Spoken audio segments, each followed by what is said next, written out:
And welcome to another edition of the Bullheaded Podcast. I'm your host, per usual, Sean Tyson, here with Zoo and Peebush. How are you guys doing? Struggling a little bit, man. It's tough here for brackets, but luckily we're all in the same boat. I don't think anybody had Princeton making the Sweet 16, man. Fairleigh Dickinson with their little run that came up short last night. Man, this has just been absolutely brutal. A lot of the teams that I think we had all, the Bamas, the Houstons, right? We kind of expected them to be where they are, but there's definitely been some shockers in this one. I don't know, man. My brackets are looking beautiful, man. So in my home league, I am in the top 98% with Bama winning it, aka the consensus favorite, man. That's what I call go with the chalk pick bracket. And in my work league bracket, I'm in the top 99% with the UConn Huskies winning it all. So I'm feeling pretty damn good right now from what I've seen so far. Bama, obviously, game one, blowout, whatever. He took care of business. Mr. Brandon Miller didn't really show up. Game two, I'm like, okay, he's looking a little better because that game one, I didn't even think he played game one. He didn't. I think he had no running around. Yeah, he was just running around as a decoy. So I got a little nervous. I'm like, maybe he got a little injury, man, hindering him. But nah, game two, he looked more like the prototypical self. This guy's going to be a top 5 pick next year, so I expect a lot more. And UConn Huskies, babe, I'm telling you right now, man. They got a guy that guard Hawkins, man. Look a little like Jordan Poole out there chucking threes, man. That's what he reminds me of, like a cute little combo guard with the little handles, the jump shot, man, and the big fella. Woo! The big fella strong, man. 6'10", brute strength in the post, man. No go, yeah. Oh, man. That dude is great, man. The 1-2 punch, man. It is great to watch the Huskies play, man. They got two impressive victories. First half, pretty much 50-50. In the second half, they take over like a good team does. So I'm feeling real confident about the Huskies, man. But rest in peace, IU, man. Bet money on those guys, and they let me down again, man. I swear to God, it's an annual tradition. It's an annual tradition, man. I get my hopes up. I'm like, oh, I watched this game. Nice. Okay. Let's put some money in. Oh, they lose. Oh, first round. I'll bet them. I'm like, okay. Let's bet on my hometown team. My team. Loser. And it was embarrassing. It was. It was embarrassing. They had a lead for maybe 2 minutes, and then they got too happy, and pad shots were taken, man. But hey, only positive shout. Jalen Hood-Schifino, man. I think he's the real deal. Solid player. Good my question is, my question is, why don't they feed the big fella, man? Yeah, I know. He had 10 shots. He was one of the best players in the country. He was shooting 70%. He was getting to the free throw line like consistently, and the game plan was just really odd. They just like chucking. It was a rough game to watch. It was so disappointing. I don't even think Miami's that good. Like, just watch them. I don't think they're that good. No. That was an embarrassing loss by the IU. Miami got beat by a Florida State team who did make the tournament and only won 9 games this year. So, like, that kind of shows you the up and down scenario of Miami's season. But listen, the tournament has been, have shown, I don't even know when the tournament started, but since the beginning of the tournament, since, I don't know, probably the early 90s, 80s, whatever, 70s, you always find a team that definitely was up and down during the season. And then they probably get bounced early in the conference tournament. Then all of a sudden they just go 4 or 5, and then they're in their Elite 8, Final 4. That's just kind of how it goes in the tournament. And this year, more than any time, I kind of had a feeling it was going to be a little bit of parity. But Matt Painter, that's his name for Purdue. Like head coach, yeah. He is a great regular season head coach. But when it comes to the tournament, he's got a lot of questions to ask. And I kind of almost say the same thing. I could almost kind of say the same thing about John Calipari, besides he has a championship with Anthony Davis, but his run in the tournament hasn't been the greatest either. So, this year, more than any, it's been, more so even keel, which is how the teams have played. So I wanted to ask the guys, what are their thoughts about the Sweet 16? We've gotten a breakdown of the brackets. Like I said, the Purdue debacle, Kentucky, that was tough to watch. But just wanted to see their the thoughts with some of the teams in the Sweet 16 and where they think they could see maybe which teams they could see get to the Elite 8, Final 4, things of that nature. And Peebush, I'm going to get you to start. Well, first of all, man, got to shout out Tom March Izzo, man. This is his time. I think he's a perfect example, Sean, of what you were just talking about, where, they play relatively good in conference play during the year. They kind of falter a little bit during the Big Ten tournament. But, man, I think this guy just puts, as a head coach, he puts his team in such a bad situation on purpose at the beginning of the year. Michigan State always has some of the hardest out of conference schedule, they're always putting themselves up against Kansas, UNC. I know, got to take into account earlier in the year, UNC was extremely high in a lot of people's AP polls before they started faltering. So I think he forces them. And Zoo, I'm going to shout out Mr. Hansen here, our old stats teacher, giving us the whole, I'm going to make this class super hard for you. So when you get to the big moment, it's going to be a lot easier. That's exactly what Tom Izzo does with his team. And look, they show up, they play super hard. They absolutely shut down a top 3 offense in the country this year in Marquette, man. This team in Marquette was known for moving the ball extremely well. Kolek was running the offense. They were a decent rebounding team, pretty good 3-point shooting. And they just could not get anything easy against this Michigan State team. And I think that's just the epitome of a Tom Izzo team. So they got a tough matchup against Kansas State, who just took down a worthy opponent in Kentucky, a team that was getting hot towards the end of the year. So that was a big win for Kansas State. I think this is kind of a pick'em game just based on the heat of these two teams and where they're at. But that's definitely a game I want to watch. And the other one, Zoo, Arkansas, UConn, man. I think we were just talking about it pre-podcast. It should be probably the best game, maybe up there with Gonzaga UCLA rematch too. Could be another good one. This Arkansas team, NBA heavy in their backcourt. They got some solid role players that could potentially also make the NBA. Big win coming off against the defending champs in Kansas. Obviously, Kansas lost some players year over year, but still, that team had a lot of experience when it came to March Madness. So that was a grinded out 1-point win, playing the free throw game at the end, and they closed it out. So then you look at your UConn team, Zoo. I know you already talked about them, man. The thing that surprised me the most, and maybe not a huge surprise, but man, when you're shooting 45% from 3 as a team in your first 2 games of the tournament, they're on fire. Oh my God. If you can keep that going, nobody's going to be able to stop you, even if you are playing relatively close and, neck and neck in the first half. One team's going to end up missing shots. And if you're making 45% from beyond the arc, Jesus, man, I don't think there's too much you can do, especially with the type of shots they're taking.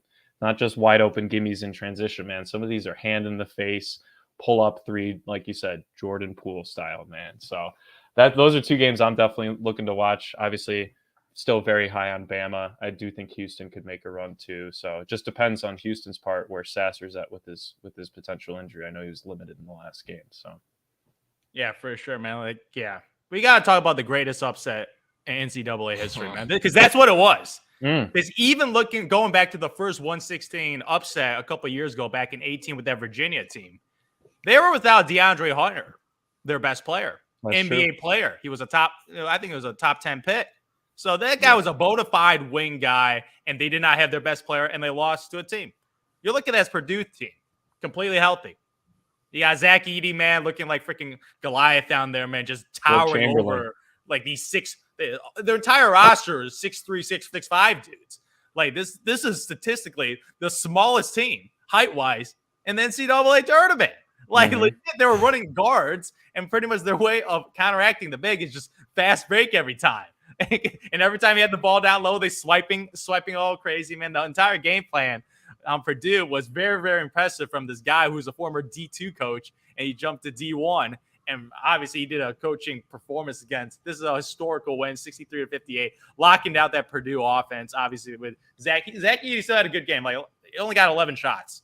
Like he should have got 20 shots against this, especially this roster, because you looking at the guards play, people were scared to shoot the 3-ball, man. I see guys pass up open threes, man. I saw nervous fingers, man. I saw nervous guards. Like their guard play from Purdue, man, very, very embarrassing, man. I remember last week we were talking about this region, and we all agreed. We all agreed that Purdue, I don't know. And then they fall down. Fall down in the first, like legit. I'm like, you see the other ones, okay, it makes sense. But Purdue, man, there's not that much faith. Like legit, everybody said this about Purdue, man, and turned out to be frauds, man. It's crazy because legitimately they were frauds. I don't know if it's choking. I don't know if it's the coaching under duress in the tournament, man. Like, I don't know what it is because Purdue has fallen to double-digit seeds multiple times in the past couple of years. Like, it's no longer just a fluke. It's a trend now that Purdue is just known for losing to lower seeds. So I got to shout out FDU for getting it done, man. Even second round, like, they put a matchup in. Like it was a matchup. And it wasn't like the other game where the team got blown out by like 20 points to San Diego State. Like FDU was putting in a matchup until the last 2 minutes until the FAU pulled away. So I got a shout outs to them for getting it done against the Purdue Boilermakers, man. That was a little. That was a happy moment for one day, and then we watched. That was a great day. I was like, you got the dub, man. Purdue got the loss. I was laughing my butt off. I was like, man. Oh, this is just beautiful, man. It was a matchup nightmare, though, Zoo, just real quick. I think it was really just they had never played against such a small team because the Big Ten, so, to quote Charles Barkley, man, you're just banging down low, right? With big guys. It's very physical in the Big Ten. And that's how it's always played. And the Big Ten always beats up on each other. And then you go and you play a team that's just run and gun with a bunch of guys under 6'4". They're triple teaming Edey, and he's obviously, as Edey, he's actually a very good playmaker. It's just that, like you said, he knew if I'm getting double team, triple team, somebody's open for three. But those guys were, taking a little pump fake maybe when they shouldn't have, a little step aside, or just trying to swing it because they saw that 16 seed just coming, going in their ear. And I think they got nervous, to your point. So that was tough to watch. But I think Painter just had no idea what to do. And Edey is just kind of a one-man show there. If they had Ivy, it would have been a very different story. For sure. And I got to point out this stat, too. This stat I found out this past weekend, man. If you're a first seed or second seed in the March Madness tournament, but you are not ranked, like pre-AP polls before the game started, if you were unranked, those teams have never made the Final Four. Interesting. I saw that. So I was like, oh, I wish I knew that stat before I made my. Yeah, I wouldn't have picked Mark. I wouldn't have picked Mark Emmett for doing any of my brackets going far at all. That is a crazy stat because when you go pre-AP polls, that is strictly based on talent. That's on the eye test, your recruiting class, and that's projecting for talent. And obviously, they were a cute story, man. They outperformed the talent. They got 1 or 2 seeds, aka Marquette and Purdue. And I didn't know they were going to fall this early, but I never had those two teams as championship contenders based on my rankings and stuff. So like them falling this early, man, it's beautiful to watch, man. It's beautiful to watch. Yeah. But keep that stat in mind because if this happens again in the future, definitely fade those teams if they're 1 or 2 seeds in the Final Four, because you got to get those Final Fours correct. So that is a stat to keep in mind for future brackets. Don't forget UNC started the year number 1, though. So that might be the worst free fall.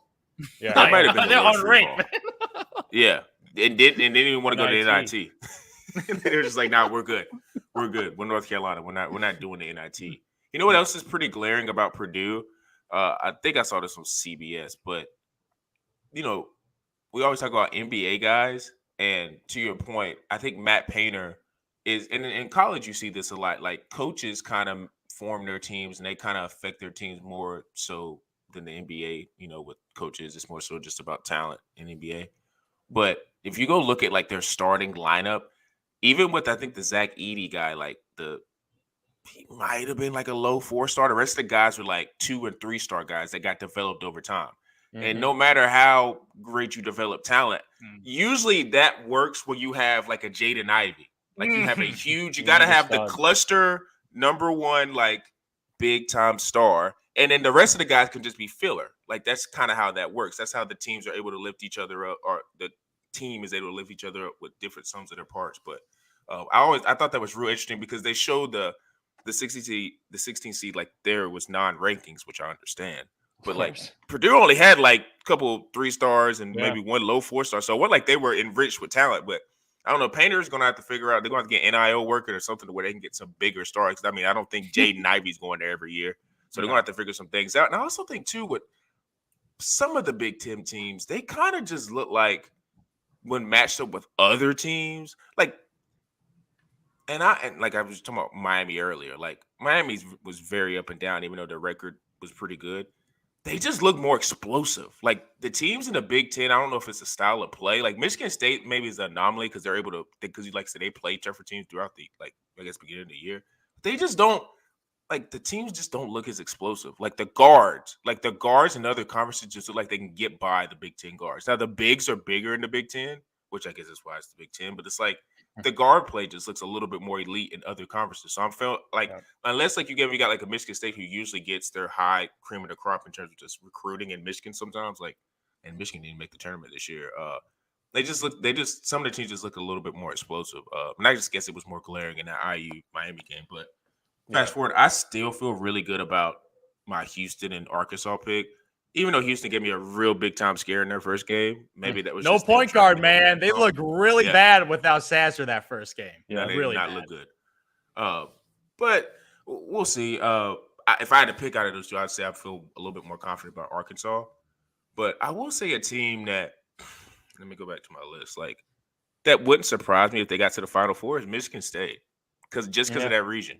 I think Michigan State could get to a Final Four because Izzo now in the Sweet 16. I feel like, I mean, all due respect to Kansas State, Rick Barnes is at Tennessee, FAU, like Michigan, like that's FAU Michigan State, style. And I think Tom Izzo, he's got the perfect combination of guards, he's got the perfect combination of big guys, his coaching experience, and now, like you said, I think most people were trying to see maybe this would be Michigan State Duke.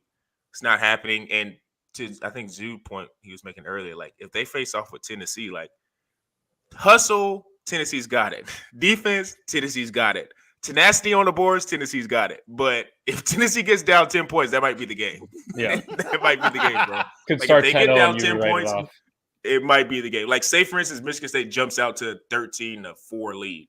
I don't know if Tennessee can come back because I just don't see the offensive firepower to will them into, a 3 or 4 point game with a couple minutes left in the second half. So, yeah, for me, that's kind of what I'm saying. The teams I'm feeling really good about is Michigan State, Arkansas, and Houston. Yeah, so, Arkansas, man. Because beating Kansas, man, in the clutch, like that wasn't like a fluky. My good, that was really, really impressive. That was a lot of toughness, yeah. Like for sure, like Kansas, obviously going back as a number 1 seed after winning a championship and losing 2 pro players and coming back as a 1 seed, man. When they had them as a 1 seed, I faded Kansas, man. I'm just like going back to back is just impossible in NCAA, man. It is actually impossible because if you win a championship, you definitely have pro players. If you win a championship, those players are probably going to go pro because that's as peak as you get in college. So they brought back. There's still some like Grady Dick, man. This guy's potential like a maybe lottery pick. Man, he's a nice little player, man. I don't know if he's going to be that good, but he's a nice little player, man. They got this 20-point score. Like they had a good team. But man, Sean, you talking about Arkansas, man? Last week, I was like, oh man, I had that on my short list. I'm like, those guard play, those NBA guys, man, just smells a little like that UConn Shabazz Napier team, man. Just a little, man. Even last year, they had a really good run last year. Too, people forget Arkansas made a really good run last year. So almost beat Duke, yeah. Yeah, exactly. So they have a historical precedent of being a competitive team in the tournament. And you got these boys back, and my goodness, man, beating Kansas like that, I'm really, really impressed. And as a UConn supporter for this tournament, man, I am nervous. I am extremely, extremely nervous playing this Arkansas team. And my goodness, I'm going to sweat it out because I fear UCLA less. Yeah. I feel UConn play UCLA. I'm like, man, they didn't look that good against Northwestern. They got one guy that's an NBA guy, but he kind of was very up and down. Yeah. So Zags I'm like, yeah, UCLA, Zags. I'm like, yeah, whatever. Like, this Arkansas will be the matchup that will make or break my bracket right now. I'm nervous about this because I feel like Vegas odds going to be maybe like a 2 or 3 point spread. Like it's not going to be a big spread in favor of the UConn Huskies. So, man, Arkansas Razorbacks, man, that is a team I fear a lot right now. A lot. I'm nervous. What we haven't shouted out this team either, man. 2 quality wins against pretty damn good teams is Princeton, man.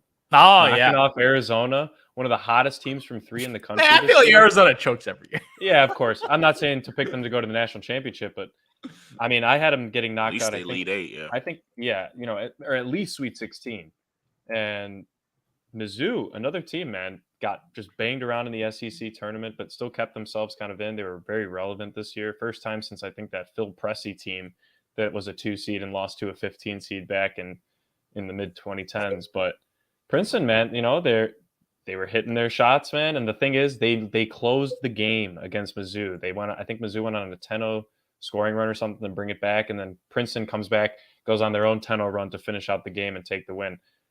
I think, a very winnable game against Creighton for Princeton, man. I'm not saying they're going to make it, not making the Elite Eight, but if there's a low seed that I think has a chance, Princeton, because Creighton, if they're not hitting their threes, they can have a little bit of issues. I know they have the nice big guy, I think his name's Kalkbrenner. Said he had a nice game in the round of 32. But shout out to Princeton, man. 2 schools from New Jersey showing out in this tournament, man. Fairleigh Dickinson University, my grandfather's alma mater. Zoo, thank you for shouting them out earlier. And then Princeton, man. So love seeing a low seed make it run. This could be the Oral Roberts of this year. Yeah, maybe that. And I got to shout out that Ryan Langborg, man. He had some moves. No, he got a bag, man. Like this brother on LinkedIn trying to get a real job, man. But on the courts, man, this dude dropping threes and crossovers, man. Like, god dang, he'll making a splash that game. He'll get a job anywhere he wants now. Dude, seriously, I'm like, God, this dude is like the most average dude ever. But this dude dropping tray balls in the tournament. So yeah, there's always that. Yeah, there's a what? Could you imagine that you're in an interview? Somebody asks you a question. So tell me something about yourself. Oh yeah, I dropped 30 in the NCAA March Madness tournament. Boom, you're hired immediately. Hired, man. Yeah, got the intangibles. Yeah, I got a shout out to him because man, he had some nice shots, man. Like Princeton Tide, I've seen. Man, I didn't look at Princeton. I don't know, 15 seed, man. Come on, I don't even need to think about it. Not at all. Shout outs to them for getting upset, man.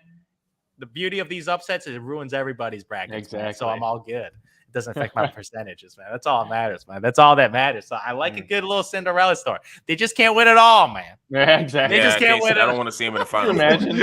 Elite is where it stops. Yeah.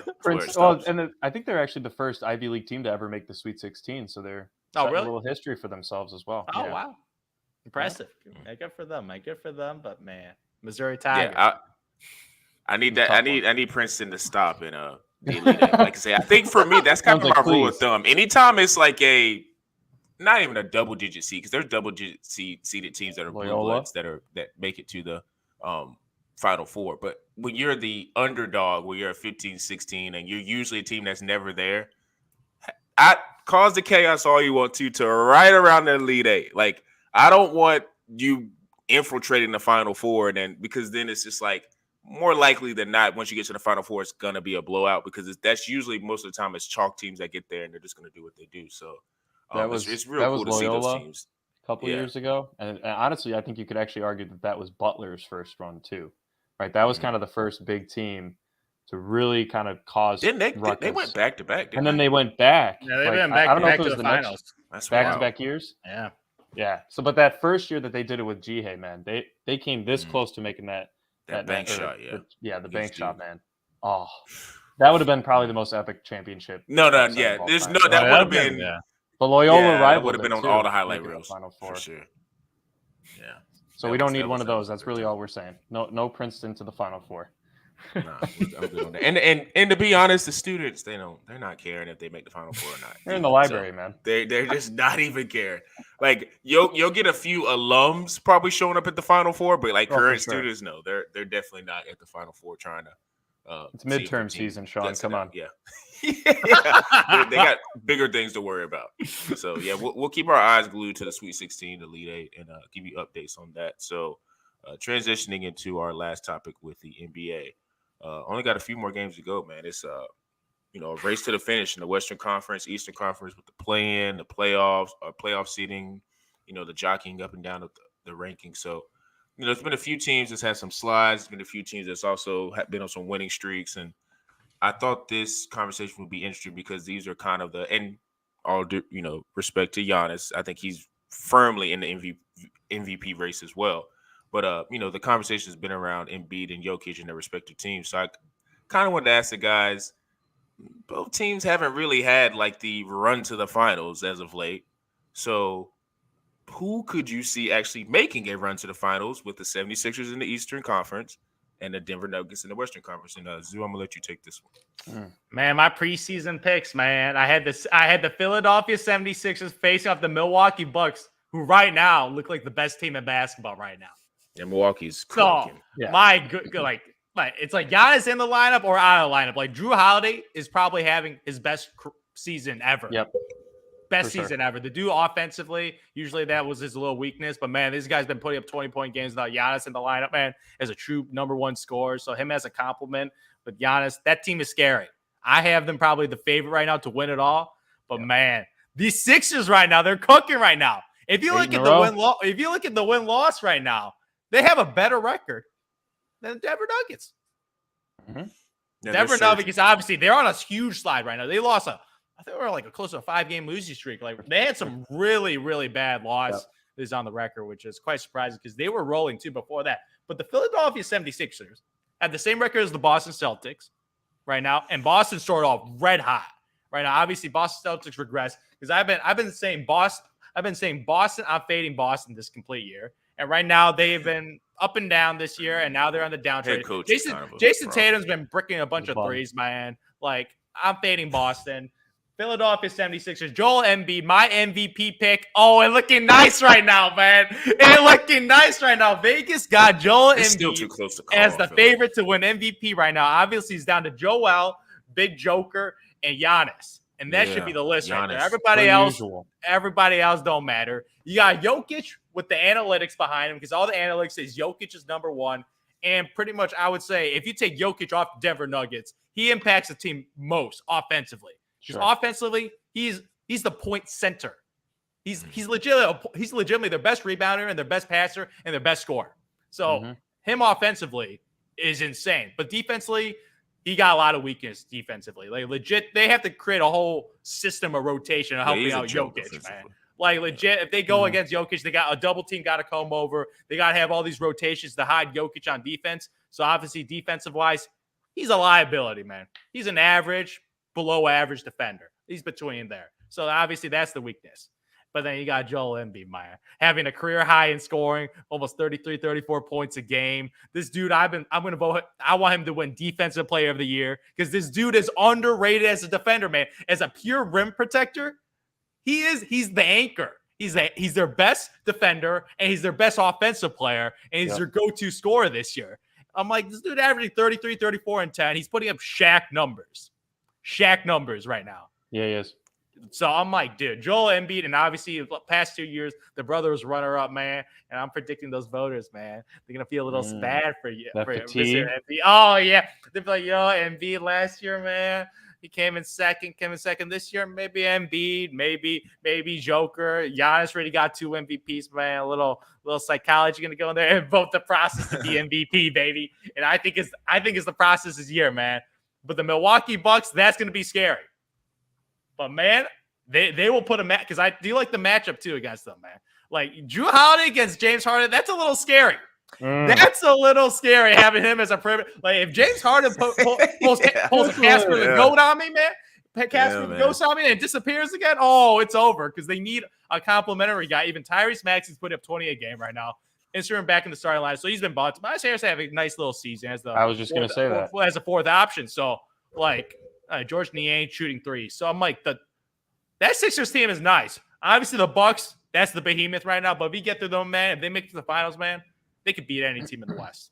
They could beat any team in the West because the West this year is surprisingly pathetic. Like, everybody is just in the same tier. From like 3 to 12. Yeah, legit. Like, it's great. Like, Sacramento got the second best record in the Western Conference. Sacramento, man. You got Memphis tied with Sacramento with the third seed, and they're without Ja Morant. Like, and they made it to the third seed, and then the rest from Phoenix to the Los Angeles Lakers. There's 3.5 games. Yep.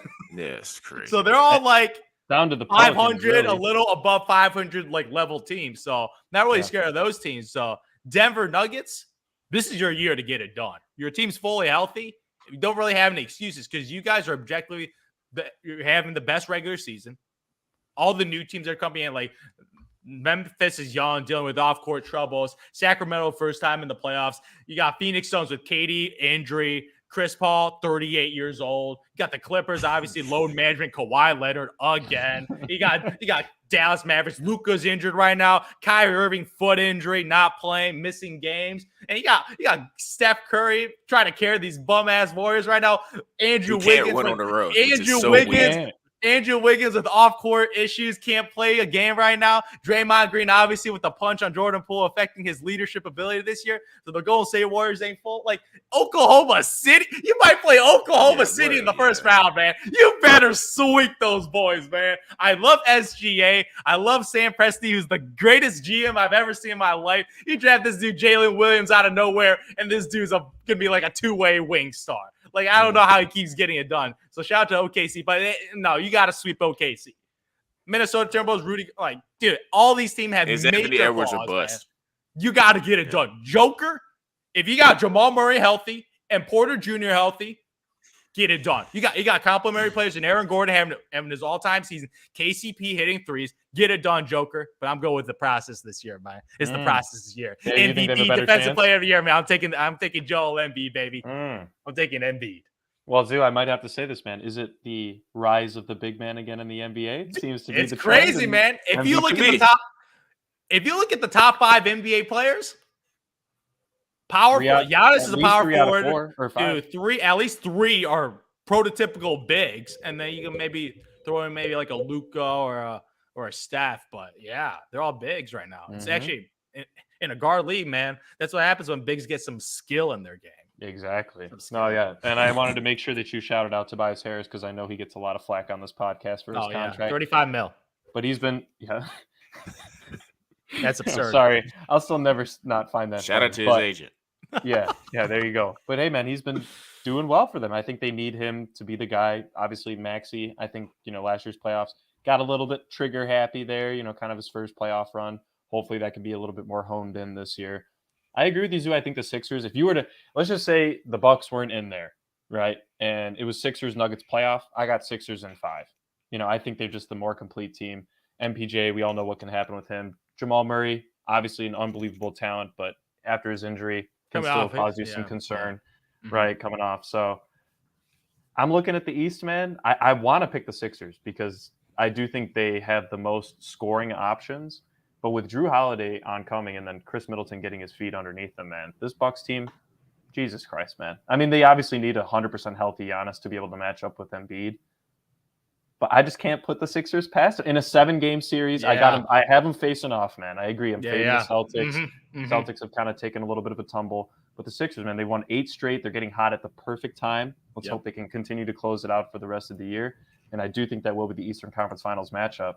I just see the West being so much more open that the Nuggets have a better chance to make it. But I still would say that whoever comes out of the East is probably winning the championship this year, whether that be the Sixers or the Bucks. Sorry.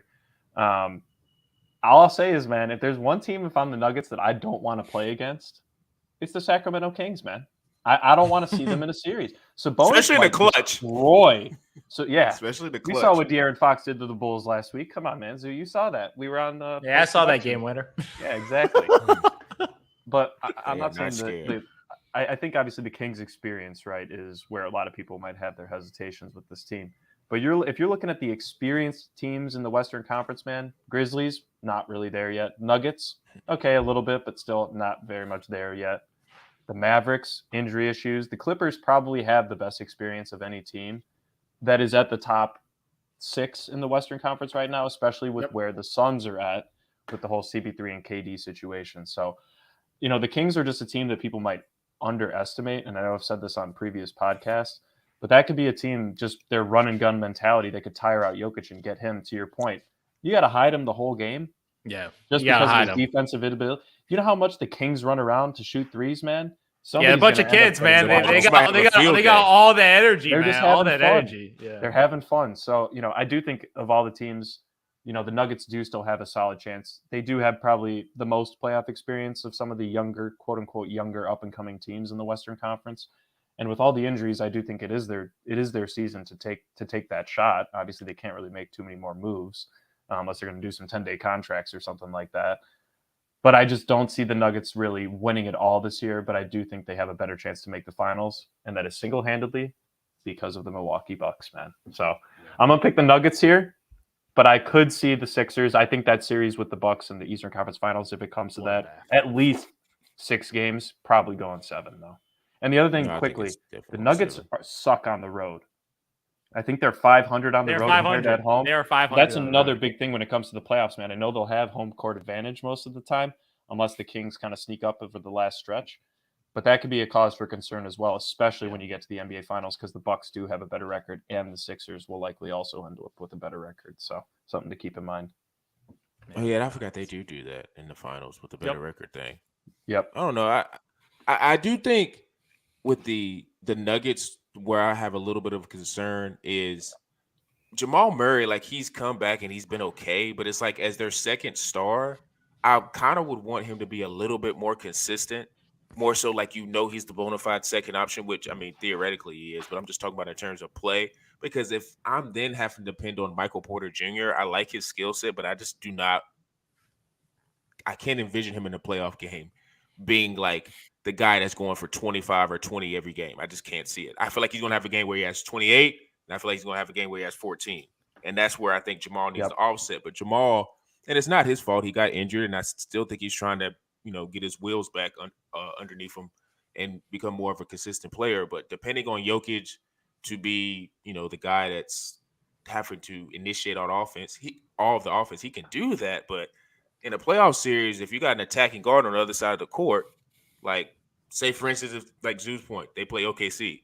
First thing Shea's going to do is go straight for Jokic and try to get him in foul trouble and make him guard. And then you talk about the Kings. I'm kind of in the same boat of they haven't done anything, but Sabonis could have a field day. Like he could have a field day against Jokic guarding him. Now, Jokic is going to get his points, but I'm just saying I think that could even out. And watching the Kings this year, bro, if it comes to money time, they're automatic, bro. Like they are nice. I know they don't have the experience, and it may change the playoffs. They may get cold and be like, okay, we're actually a team that's never been here before. But you can't tell in the regular season. Like anytime it's a close game, De'Aaron is get out of my way. I'm gonna go off. Like he's so good in the clutch. That mid range, he's just quick into the lane. Whether it's a teardrop or a turnaround jumper, like he's just so good in the middle of the lane. Malik Monk, go get buckets. Love Kevin Huerter. So I think what the Nuggets is my concern is more so of I don't know if Jamal's going to be able to be that second option to bring along and help Jokic. Because I also think in the West, man, like I know all these teams are kind of in the middle of the road, but that just screams to me like anybody can be beaten. Like I don't see a number 1 seed, number 2 seed, number 3 seed in the West. I don't. I feel like there's a little bit of separation just because of record, but let's just say it's a big assumption if Wiggins comes back. But let's just say, they are in that play-in, and then they somehow end up being the 8 seed, like the Golden State Warriors. If you're the Nuggets, you don't want to see that. Golden State with Wiggins would be scary. They don't want to see that. That would be very tough for Jokic and Jamal Murray and all them. Steph Curry high pick and rolls with Jokic, man. No, you just don't. Like I know, and to me, that series will probably go 7 because Golden State can't win on the road for some reason this year. I don't know why, but it's just weird. So it probably would go 7, and it would be Game 7 in Denver. So Denver might win that series. But I just feel like it's a lot of the teams in the West, basically 1 through 10. Like if everyone's healthy and gets all their players back, it's just the series can go either way. Versus the East, I do think it's going to be a knockdown drag out with the 76ers and the Celtics. And if Embiid keeps this play up, and then you have Harden just play at a not average, but good level where he's injury-free, he's making decisions, he's making timely threes. If he plays at that level, you have Maxey coming on, and then Tobias as your 4th option that could get hot. I like their depth. I think all of us are concerned with Philadelphia has been the head coach. I don't know if it's really ever been the talent. It's been the head coach, and I think that's where you're comparing Budenholzer to Doc Rivers. Now, is Budenholzer that much more elite than Doc Rivers? Maybe, but you could say they're kind of even.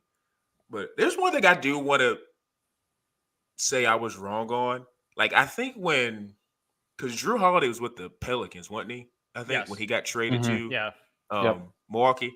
I was just like, God, 3 first-round picks for Drew Holiday. I was wrong. It should have been like 8.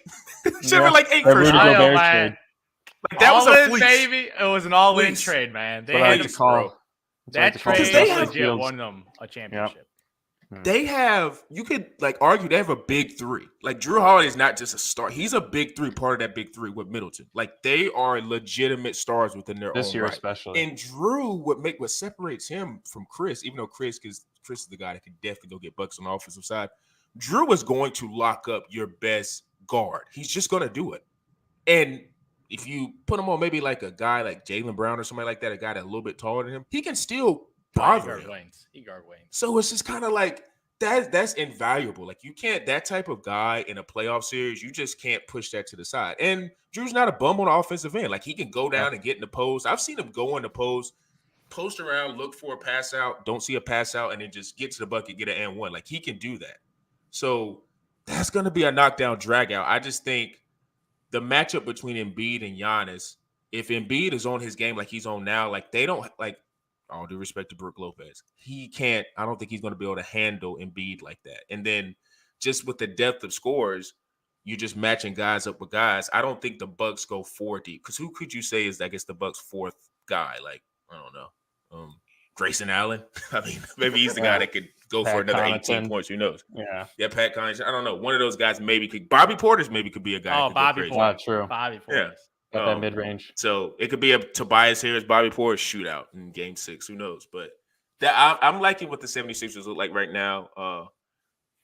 I don't want to give up on Boston, but they're heck, Ime Udoka not being there is, we always talk about coaching. I just say coaching in the NBA doesn't really matter, but I think it does. They just seem like they're Tatum or bust. Like that. I don't know if you guys watched the Utah game. Like, why is Grant Williams getting a play drawn up for him to get like the last shot to win? Like, wait, what?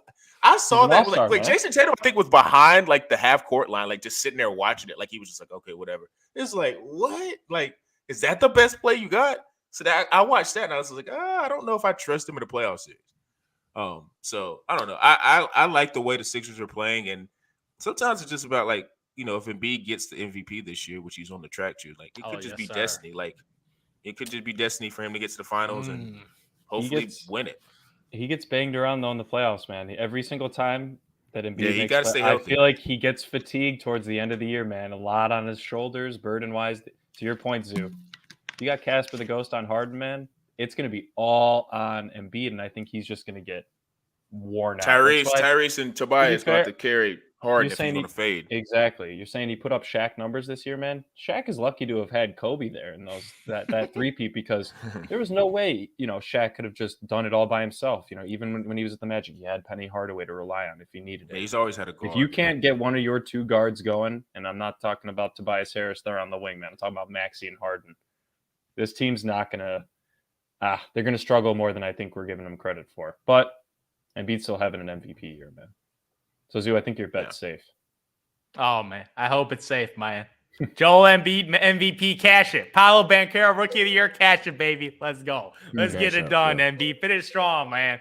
Finish strong, man. All you got to do is average 30 and 10 and win some games, man. That's all you got to do. Win 10 more games, Don't Jokic and Embiid, they got a game coming up, don't they? Oh, yeah. Well, you better win that one. Yeah, Last impression, man. Last impressions matter. You got to get that. Last impressions matter. We're definitely tuned in. I think there's maybe 11 or 10 games left in the NBA season, so we're going to be, especially with the West, we're going to be seeing how the play-in shapes out and see all the storylines that come with that. So make sure you guys follow bullheaded_pod. Make sure you also listen to us on all the DSPs, Google Podcasts, Spotify, Apple Podcasts, TikTok as well. Bullheaded_pod for TikTok, Quantron Knows for YouTube, and for me, Zoo and P. Bush, we are out.